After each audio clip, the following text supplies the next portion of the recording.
Hey guys, here we go, one here. Welcome back to another video, and today we're here with this equivalent of a project car.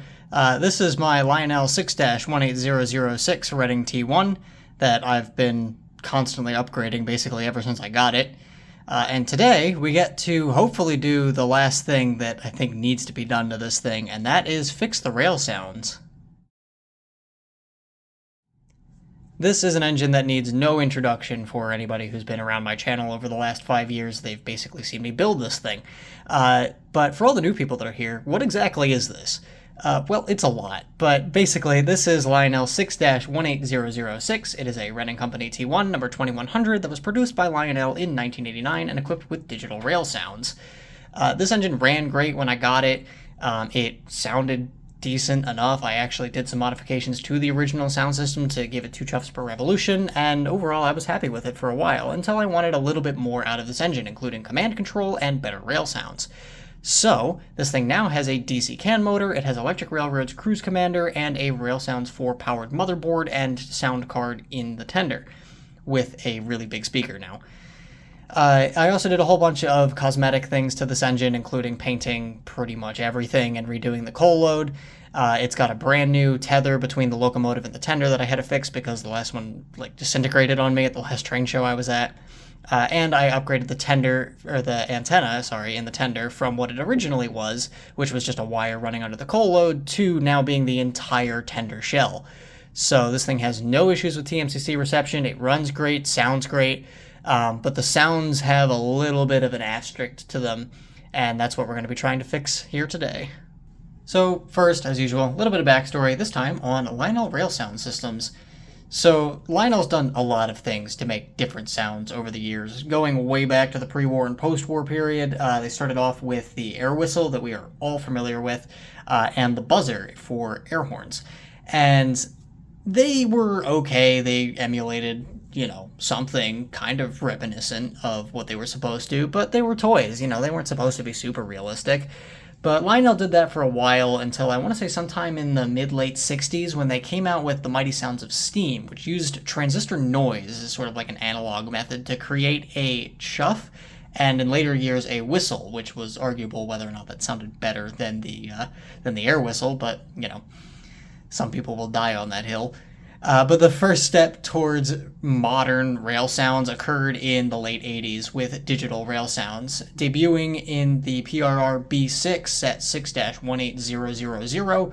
Digital rail sounds was a 2-board system that created a chuff, a whistle, and a bell, and some steam background sounds.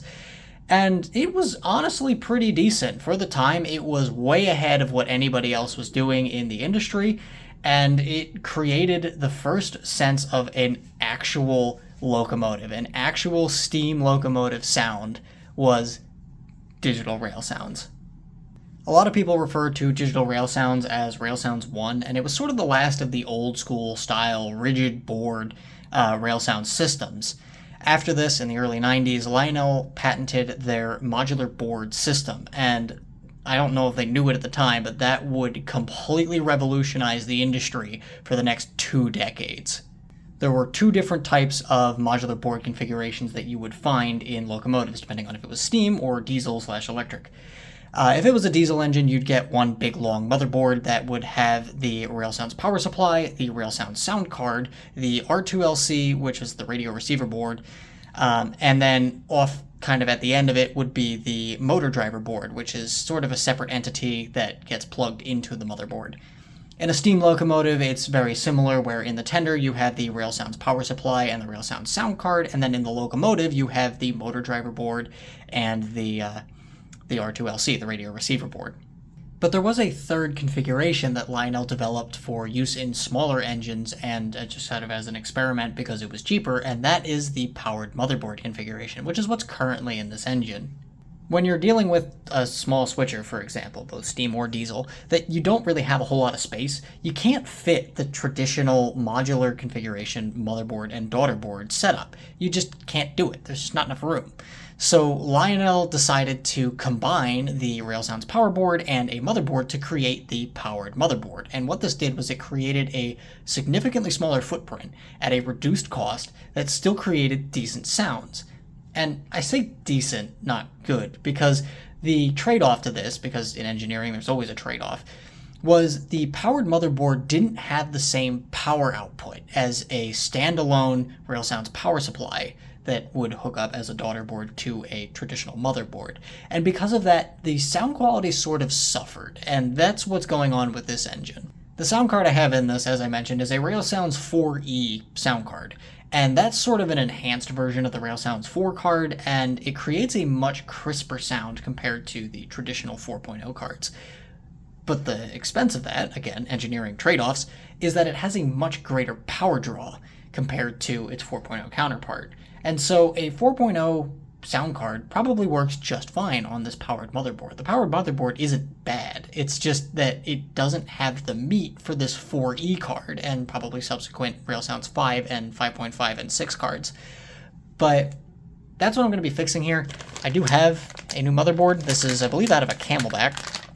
I've got a RailSounds power supply that's just not doing anything right now that I can use, and I'm going to try to put that into this engine, because theoretically I have the room. The question is, what's the first hiccup I'm going to run into? But yeah, let me power this thing up, and I'll show you guys what it currently sounds like with the weird artifacting and crackling that it does, and we'll do a before and after comparison when after I get this thing in there. It's probably worth mentioning that the powered motherboard that I have in this thing is one of the old Lionel powered motherboards. It doesn't have all the enhancements that came later with like the digital dynamics boards and the Electric Railroad powered motherboards that they used as their basis for their sound commanders. This just, it doesn't, I don't think it has those enhancements, which is why it kind of struggles with power. But yeah, let's power it up here. A very traditional TMCC pop to it right off the gate.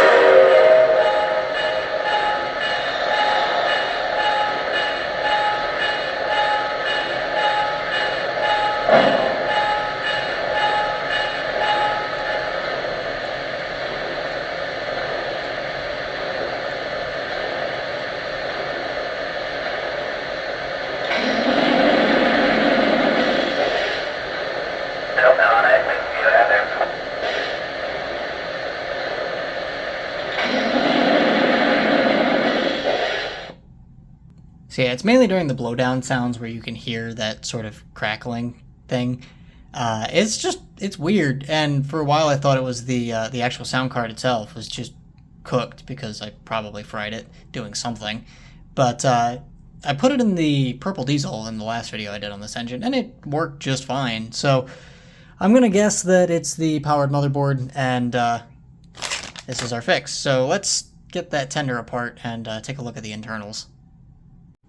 I forgot that the whole frame just dropped out of this thing because this is how I set it up. So that was a nice surprise.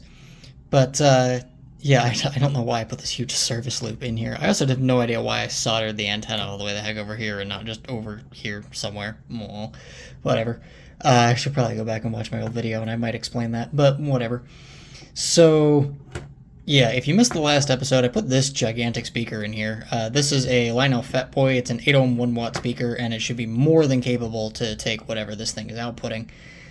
So yeah, this is the powered motherboard that's underneath this guy. This is the sound card. Underneath of it's the motherboard, and you can see how I sort of soldered on the volume potentiometer. I would say that that's the issue with the sound quality, but I would expect a more consistent problem if it was the volume potentiometer, since if the volume potentiometer is not hooked up, you just get no sound. So I would expect it to be cutting in and out instead of specific frequencies where it's like crackling, not cutting out, just it's popping weirdly. So I don't think it is that problem. But yeah, so that's gonna get fixed anyway. So let's take the RailSounds board off, and you can probably already see the problem, which is here's the new board, And I somehow have to fit this in here. So probably like that. Really the speaker should move, which I have taps now, so I can actually, and I have screws, so I can maybe actually actually move the speaker correctly, which would be kind of neat. So maybe I'll do that. But yeah, I gotta figure out how to fit this thing in here. So I'm gonna play Tetris with my trains here and see if I can figure this out. I genuinely have no idea why I did some of this stuff. Why do I need that big of a service loop? Oh, because I'm doing this and I didn't know where that was going. Never mind, that's why I did that. To volume potentiometer is hardwired in, so it's literally just this cable and the sounds. And the chuff input, I believe I have going into this board. This is the motor driver board. This is the Electric Railroad Cruise Commander. So I think it's just those two. And now this board, theoretically, can get pulled out if I can get it off the tape. Yeah, so I use ridiculously strong outdoor double-sided foam tape to hold these things together. And this is the problem with doing that. Is that they stick really well. Alright, it's time to come off now. That didn't feel right, but okay. Yeah, let's just get this off of here. And then there's your Lionel part number, 691-PMB2-A00. So, Lionel LLC, Rail Sounds powered motherboard. Pretty neat. That may get used for another project later. So, because I just keep all of my electronics, even though it creates crackly sounds with 4E cards. So my current plan is to take out the Cruise Commander and move it slightly forward, and then rotate the speaker probably 20-ish degrees or something like that, just to get these screws sort of there-ish, and that should give me just enough room to fit this board. The speaker is pretty well lined up with where the original speaker was, so I don't think I have to do much there in terms of moving it around. I will probably also drill more holes for the speaker, but I also have to repin a bunch of wires or a bunch of connectors, because the speaker, for example, is not a 2-pin connector anymore. You can see over here, speaker plus minus ground and battery. So that's a 4-pin connection that I'm going to need to figure out. Over here is the third rail and ground. That's these 2 pins here with a capacitor. So I'm going to need to figure that out because I don't know if I have one of those connectors. So, and then the serial is up here with ground and 5-volt. So yeah, might need to actually look at my Camelback and figure out how that's wired to sort of decipher how this goes together.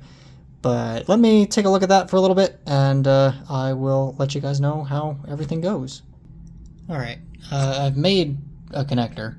I also redid the connector for the speaker. Those are now correct, and I just drilled out 2 3/32 holes, and I'm going to tap them for M3. It is just sheet metal, and I don't have a square, so it's just kind of, get close enough sort of thing.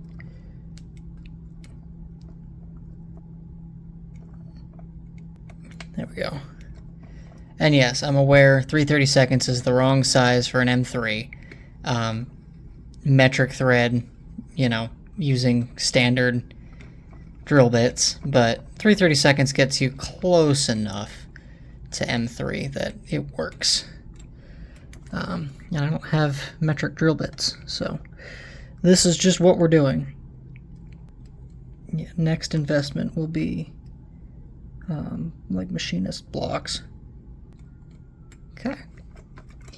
Got 2 holes tapped for M3, and then I just bought a whole bunch of hardware on Amazon, and I'll use this to to hold down the speaker. As I just throw that into my little tray thing. But yeah, that's all there really is to that. And then we'll see how much room I have now. I realized that I couldn't move the cruise commander because I'm up against the tender deck wall is like literally right here. So when I drilled this hole, I had actually already measured it and spaced it, and I'm pretty well line on line with that. So gonna maybe have to get a little creative here if this doesn't fit with like a shim or mounting it sideways, but we'll see. Okay, so it doesn't fit. Neat. Also, just ignore all of this. I think I can just put it on its side and it'll probably be fine, but I want to bench test it before I do that because I don't want to put it all together and then have to tear it all apart again because it doesn't work. So I've got everything hooked up. I've got the volume potentiometer turned to what I believe is max. And yeah, I guess we'll just kind of power it up and see what it does and watch it not work because it probably needs more than just third rail, ground, and serial. But oh, maybe it doesn't. Okay. Engine 2-1. Oh.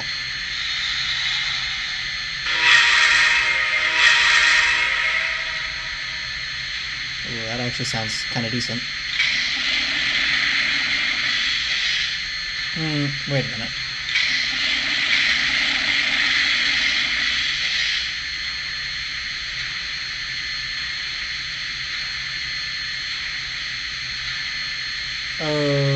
Okay. It still sounds a little crackly. Maybe it just needs the shell on it? I don't know. I hope that's all it is. Because that didn't sound as clean as I wanted it to. But hey, at least it works, right? So I can put this all back together and I don't have to worry about the sound card just not functioning. I can at least package it. Packaged. I think it looks decent enough. This is going to be fun. I have no idea if this is actually going to clear the side or not. Hopefully it does. I think I can probably figure out a way to, and if it doesn't, then I can always just pull this in slightly. But yeah, I did trim up the wires a little bit. I did trim up the antenna as well, and then immediately put this in and realized I kind of trimmed it too short, but I figured out a way that I can route it if I go underneath all of the circuit boards. It's fine, because I'm going to do that instead of moving the wire over here somewhere, because, I don't know. Whatever. So, yeah, and then I did trim the screws below the speaker as well, so they're actually like semi-flush, so you can't see them on the side profile. But I think that's pretty well it for the internals here. And you can access the volume potentiometer, not easily, but you can do it. And I guess if you want to, you can always just pull down this capacitor as well and access it that way. But yeah, let's put the shell back on this thing and fire it up and see how it sounds. Alright, let's see if all that work actually did anything.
sounds significantly better.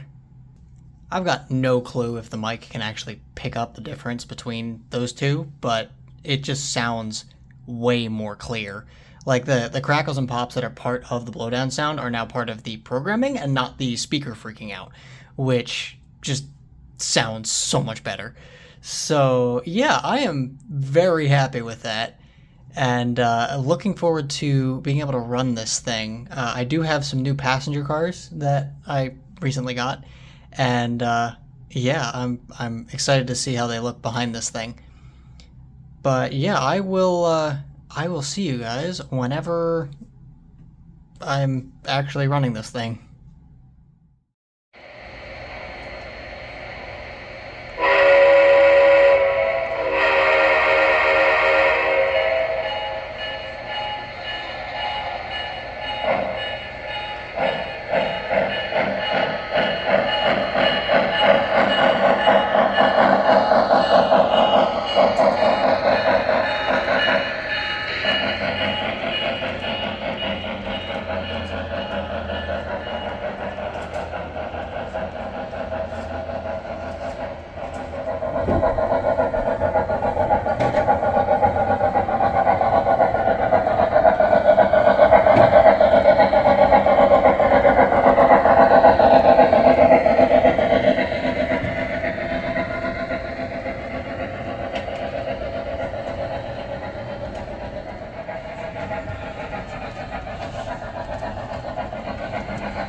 So of course it wouldn't be me if it didn't also break while I was trying to record things. The chuff is very inconsistent, I'm sure you heard on the video. But this reed switch being broken off, I did that intentionally because I was trying to get a better chuff signal, and it kind of helped. It gave me good enough to think that my recordings are viable-ish. But I'm gonna try and put like a shim underneath of that and then glue the reed switch to the shim. And it's just going to be very tedious. I'm just going to kind of have to play around with it until I get something that actually is like consistent around corners and going straight. So I'm not really going to record it, just going to keep playing with it until it works, and I will come back and show you guys what I have at the end.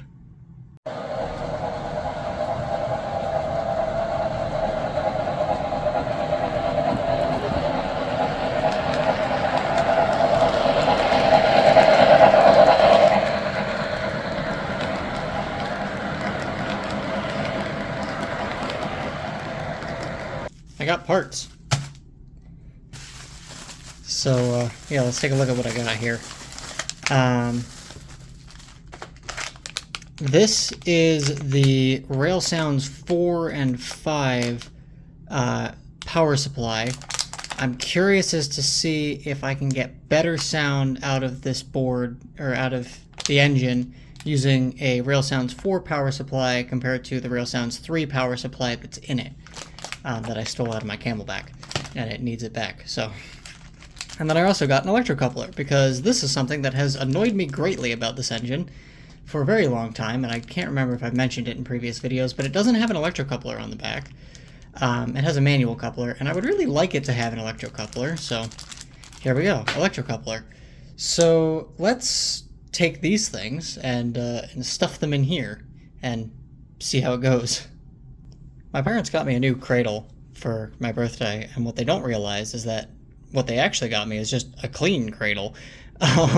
So I can use this for all of the engines that don't have, you know, grease and oil and grime and stuff just oozing out of every corner. And for those engines, I can use the old cradle. Anyway, here's the RailSounds 3 power supply that I've just pulled out of this engine. This is what came out of my Camelback. It looks basically identical.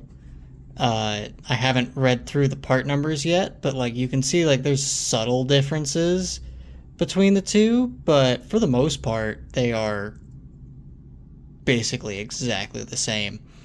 So, I don't know. We're gonna see if this makes any amount of a difference.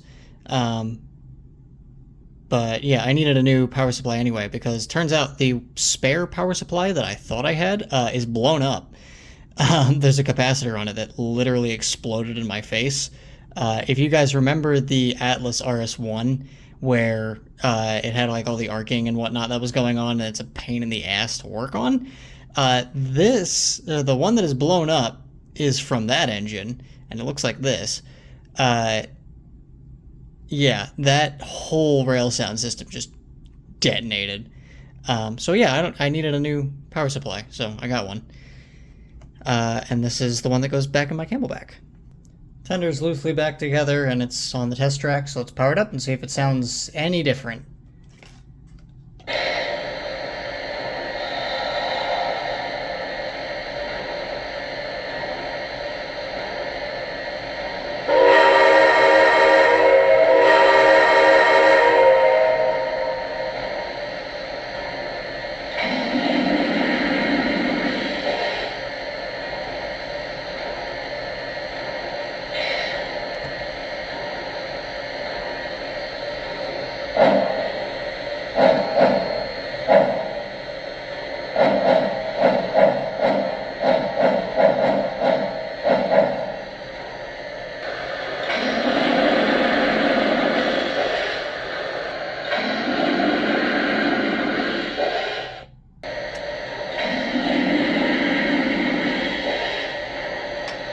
Well, it actually sounds a little bit better. Interesting. Kind of wasn't expecting that, considering that the same board. But yeah, I guess they must have improved the op amp or something. Also, yeah, I had to electrically insulate the metal cover that's on the inductor from, you know, everything else. So that's why this is out. But yeah, interesting. I'm happy it made an improvement, but I'm also kind of surprised.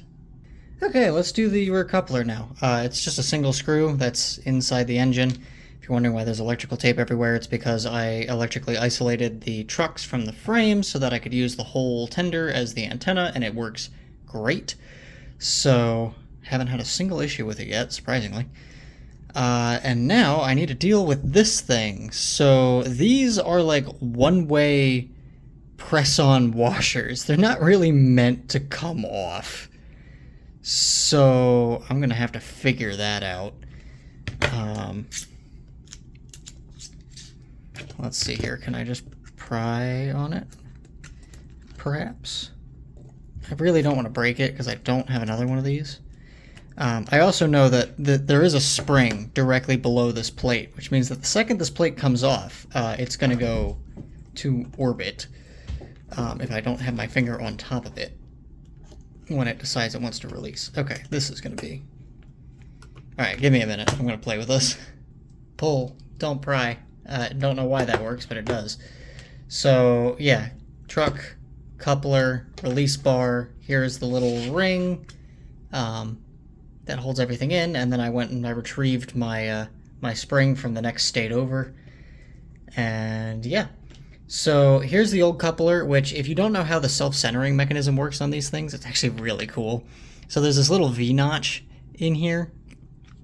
And what it happens is, as the truck rotates, it actually moves up, and then there's the spring on the back that's held in by that retainer. There's always a pain in the neck. And what that spring does is it's always pushing down on the coupler, or rather, it's always pushing up on the coupler. And it's trying to get the groove to match up with that V. So, as the spring is pressing down, the whole coupler rotates back to center. And that's how they do the self-centering mechanism. And it's genius. It's so simple, and yet it works so well. So here's the new coupler. I had honestly thought that I had gotten the next size down. I did not. I actually got the same size. So that's fun. If you want to, when you're doing this kind of thing, I believe this is a 2-inch coupler. You can get like a 1.5 inch, I want to say. You can get the next size down, and it pulls the cars a little closer to the back of the tender. If you've got bigger curves, that works. If you've got larger curves, keep the longer coupler. I have no idea what this engine's going to be running on. So ideally wider curves, but I have no idea. The other thing I'm noticing is that this is stepped compared to the original, so the spring's not going to have as much springy action, but I can just, you know, press it down harder and it should be okay. But yeah, so let's put this back together. We will drop our coupler on, drop our spring in, and then press our whatever you want to call this ring as I fold it in half. Great. Okay, well, thankfully they just kind of bent back. But yeah, this is gonna be fun. Well, I got it. I'm waiting for the forbidden substance to dry before I'm going to play with it, but it does articulate, which is good. It articulates just enough to get around probably some pretty tight curves. And now I have to work on figuring out how to get this wire up into the tender. Got it plugged in over here. The connector just happened to be the right size, which is really convenient. Got it zip tied over here with the rear light wires. And then there's a little bit of slack up here as well as down below, and I just drilled a hole in there. I know a slot would be better, but I think the hole works just fine. You can see it's still a little floppy, but you know, it's good enough, and it does the self-centering thing, which is what it needs to do. So yeah, anyway, let's put this on the track and test out this coupler, and hopefully it actually fires. Put some power on the track. Start it up. Put it in reverse and we can do our light. And then rear coupler. Hey.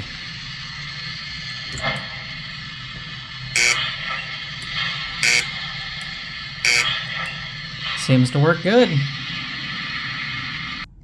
So there you have it. That was yet another set of upgrades for this Redding T1.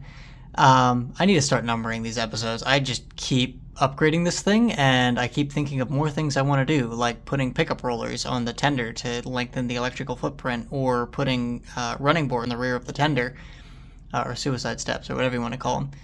But yeah, as always, more to come with this engine, but for now, this is where I'm going to leave it. If you guys have any questions, comments, or criticisms about anything that I did to this engine, feel free to drop a comment down below. I love hearing what you guys have to say. You always give me some new bit of insight or a new method of doing things that I just had no idea was a thing until you guys drop a comment. So thank you very much for your feedback. And yeah, anyway, hope you all enjoyed. I am CW Hollow One, and have a good day, or maybe good night in your case. See ya.